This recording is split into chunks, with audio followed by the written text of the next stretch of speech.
নমস্কার, শুভ দুপুর। আজকে আমি নতুন একটা রেসিপি নিয়ে চলে এসেছি, সেটা হচ্ছে চিলি ফিশ। এই চিলি ফিশ বানানোর জন্য আমি এই ফিশ বলগুলো ভেজে নিচ্ছি। এই ফিশ বলগুলো আমি কিভাবে বানালাম তার রেসিপিটা আমি আর দিইনি, কারণ ফিশ ফিঙ্গার আর এই ফিশ বলের রেসিপি একদমই সেম। এবার দেখে নিন। চিলি ফিশ বানানোর জন্য আমার যে যে উপকরণগুলি লাগবে সেগুলি হলো, এই যে আমি ফিশ বলগুলোকে রেডি করে নিয়েছি। এখানে এইভাবে আমি পেঁয়াজগুলোকে টুকরো টুকরো করে কেটে নিয়েছি ক্যাপসিকাম, এগুলোকেও এইভাবে কেটে নিয়েছি।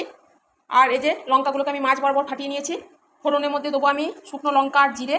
আর এদিকে আমার রয়েছে আদা বাটা, রসুন বাটা, আর মশলার মধ্যে আমার রয়েছে হলুদ গুঁড়ো, গোলমরিচের গুঁড়ো, আর রয়েছে জিরে গুঁড়ো, আর এটা কাশ্মীরি লঙ্কা গুঁড়ো।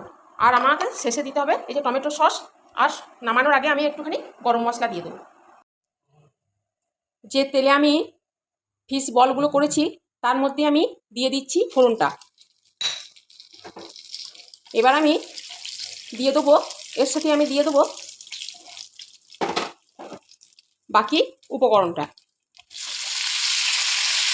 পেঁয়াজ, লঙ্কা ও ক্যাপসিকাম। ভালো করে নেড়ে চেড়ে একটু হালকা ফ্রাই করে নেব। আপনারা চাইলে এখানে রসুন কুচি ও আদা কুচি দিতে পারেন, আমি দিইনি। হালকা ফ্রাই হয়ে গেছে, এর মধ্যে আমি দিয়ে দিচ্ছি রসুন বাটা, আদা বাটা এবং এই মশলাগুলো সব অ্যাড করে দিলাম। এখন আমি দিচ্ছি লবণ। এবার আমি এগুলোকে ভালোভাবে নেড়ে নেব।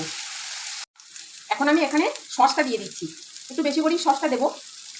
সসটাকে দেওয়ার পর একটু নেড়ে চেড়ে নিলাম। এবার এর সাথে আমি একটু জল অ্যাড করে নিচ্ছি। গ্রেভিটা যখন ফুটে আসবে তখন আমি গ্যাসটা কমিয়ে দেবো কিছুক্ষণের জন্য, যতক্ষণ না পর্যন্ত আমার ক্যাপসিকামটা সিদ্ধ হচ্ছে। এবার আমি ঢাকা খুলে দেখে নিই ক্যাপসিকামগুলো সিদ্ধ হয়েছে কিনা। ক্যাপসিকামগুলো সিদ্ধ হয়ে গেছে। এবার আমি একে একে ফিশ বলগুলো এখানে দিয়ে দেবো। ফিশ বলগুলো সব আমি দিয়ে দিলাম।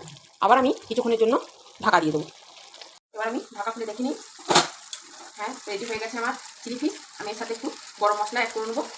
খুব বেশি গরম মশলা দিলে হবে না, অল্পই দিতে হবে। আর লবণ মিষ্টিটা আমি দেখে নিয়েছি, ঠিকই আছে। এবার আমি নামিয়ে নেবো।